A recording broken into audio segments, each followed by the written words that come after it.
In the famous words of Daryl Hall and John Oates, she's gone. Our boy Johnny Cash, as we've so affectionately referred to him because of the parts coming from multiple different vehicles, is technically sold and the money is in the bank. Now, I didn't want to let the buyer have the shipper pick it up today, which is like the day after the money arrived. And I appreciate your patience, buyer, because I'm sure you're watching this video. But there's little details that I probably don't mind anymore because I'm just used to them from driving this truck around. But if I'd spent the money on it, I would probably want it done. These aren't super important, but just once over stuff, really, like check the lug nuts and go under the hood and check fluids and levels and stuff like that. Again, it's not really stuff that is just night and day, oh my goshers, but little stuff. I mean, the leather right here is, well, it's kind of just peeled out. It wasn't trimmed. It was trimmed too tight whenever I first installed this. Unfortunately, I've got to remove this seat to pull that cable out in order to do that, because this has to come out of this plate that we made. But still, it's stuff that didn't bother me enough that I wanted to do all the work, but I don't really want to ship this thing all the way to Michigan with little stuff like that left over and show that I just don't care. Probably better hold on to that too. Under the hood, like I mentioned a second ago, just do it a once over, kind of check fluid levels and stuff like that. I mean, of course it's fine, but why wouldn't I check it? Engine oil, gosh, almost forgot, because I don't know if you guys ever saw this in a video. You know, this engine came out of a van, so I think what happened is this is the dipstick out of the van, but this is not the dipstick tube out of the van, because I think those come way up so they're easy to reach, like the transmission fluid dipstick does that too. What happens is even though the oil level is right where it should be, like following an oil change, it reads really high because I think of the issue of the wrong dipstick tube. Now, I probably could have cut that down and drilled new marks, but again, it's just little stuff that whenever you built it, you know it, you don't think twice about it. But for a new owner, probably good to go over that. I bought these plugs, which, I don't know, they're 35 or 40 bucks worth of spark plugs. There's no reason why I wouldn't go ahead and just swap those out, just to put them in there, peace of mind. Air filter is clearly clean, because that's not gonna be a necessity to change. Coolant levels and stuff like that shouldn't be a concern at all, because it's not like we have a leak anywhere. So yeah, that's focus, but it's right there at the top.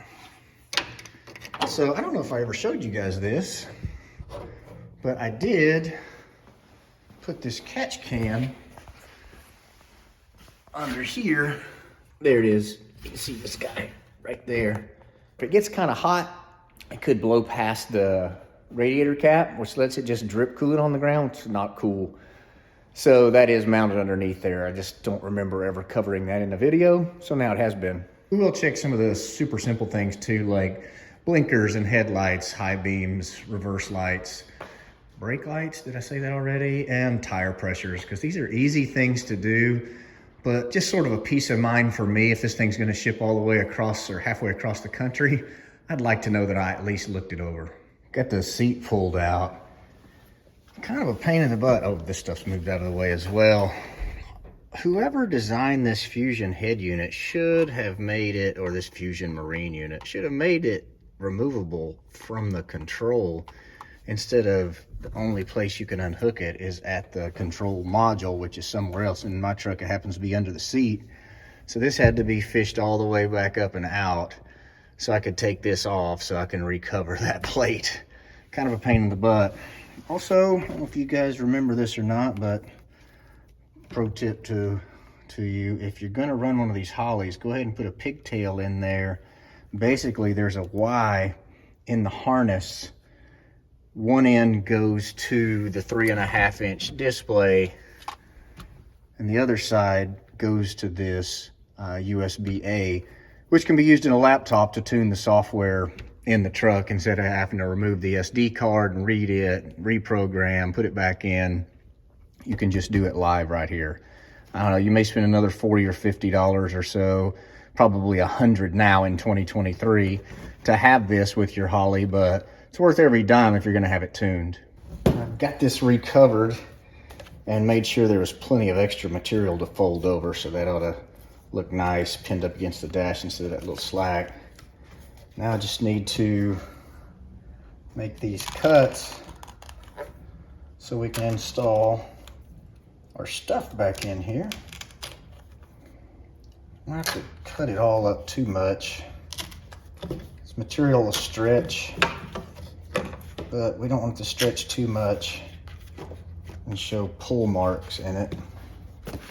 Also been gathering up all the manuals in that box from the Holley. Make sure and send as much of this stuff as I can. Be nice for the new owner to have it, and be nice to probably be out of my way.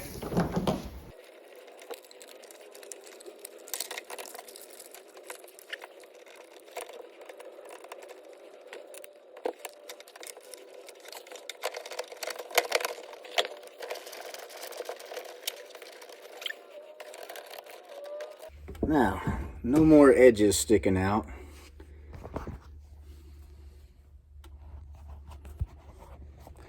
Step one finished. Really need 3 arms. Also making sure we don't pinch anything. Now we can start bolting it back in.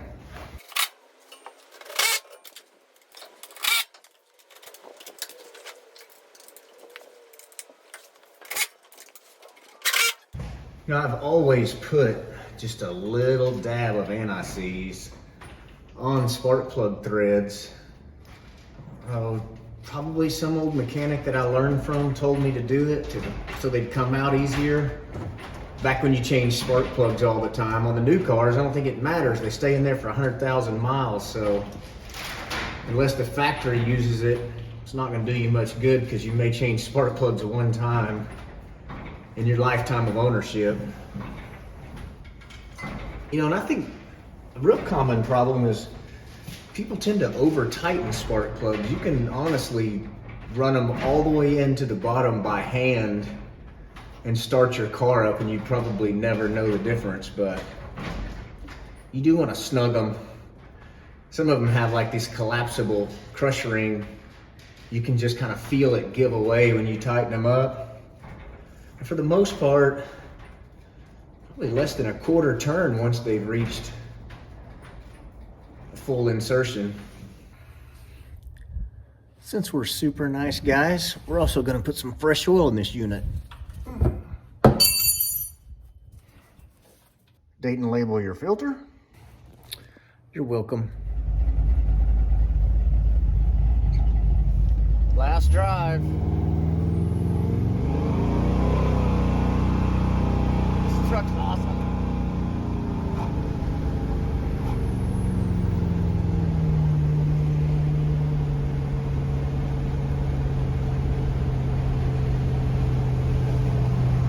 Roll this up. After doing an oil change and spark plugs and just kind of a general check over, thought I'd just make the last drive into town in this truck.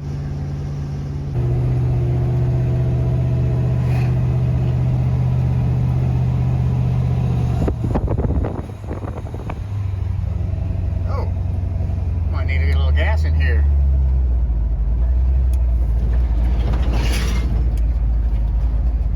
There's old Mr. Dan.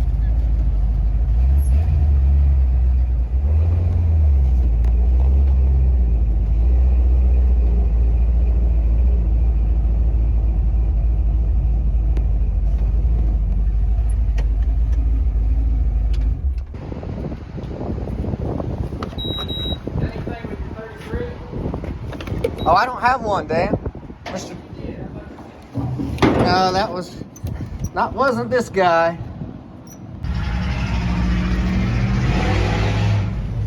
Can't go anywhere. It's kind of nice of these little small towns. There's several truck guys. I don't know why I'm reaching for this seatbelt. Several truck guys, you're gonna run into them if you cruise on a nice Saturday like this.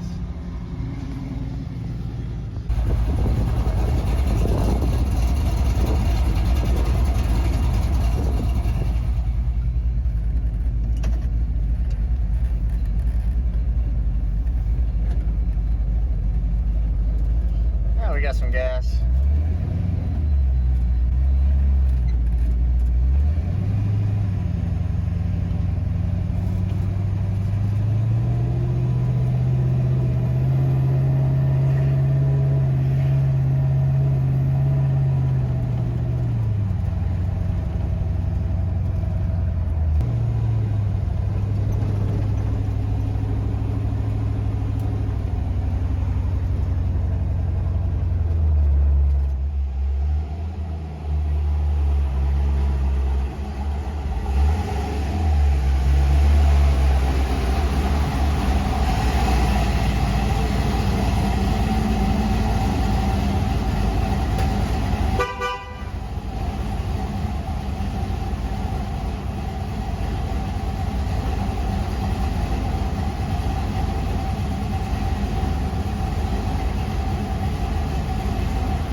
Realized when I stopped to get the mail that I had already taken the license plate off, so we did a little test drive without it. Put that in the drawer with the rest of them. I had a few.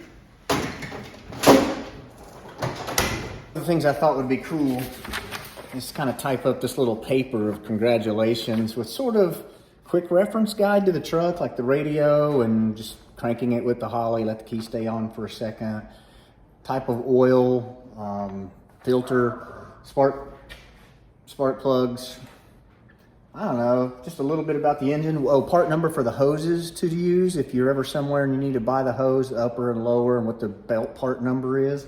These are just kind of cool things to have, how to work the seat heater and cooler. I don't know, I thought it would be nice. I'll put that like in a clear envelope or a Ziploc bag and put it with this box, which has like some of the parts that we didn't use that came with certain accessories. The Holley owner's manual, the manuals for all the things like the radio and the serpentine kit. The extra, these are the handles that I took off when I used those really cheap billet ones that I got on eBay. Not thrilled with them, so feel free to change them back.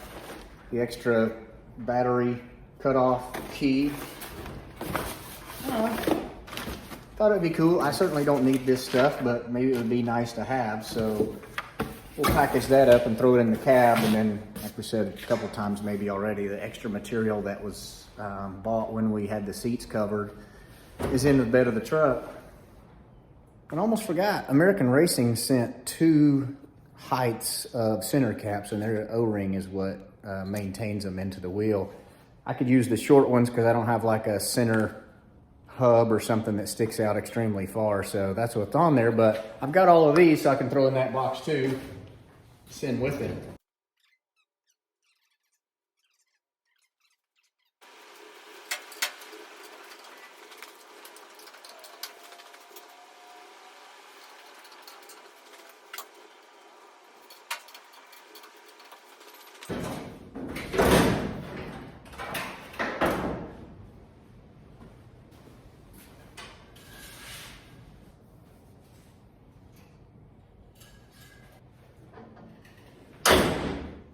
It's pickup day. It's like 20 degrees outside and sleeting, so it should be great weather to load a truck onto a trailer.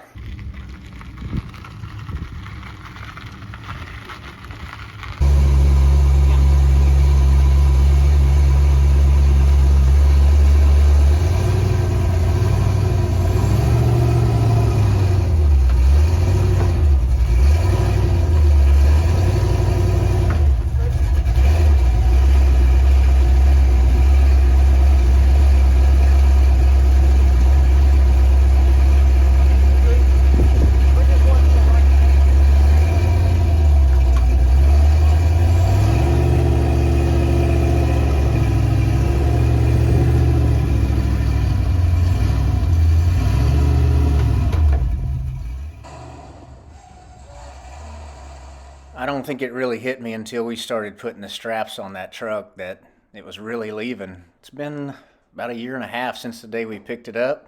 It's been finished now for about 8 months, and I've really enjoyed it, but looking forward to seeing what we replace it with, which should be coming pretty soon because I can't stand an empty spot in my garage. Yes, sir. Yes, sir. Yes, sir. We'll get down the road about 50 miles a day, check the straps. That's a good We call. normally check them every 150 miles. Good call. All right, man.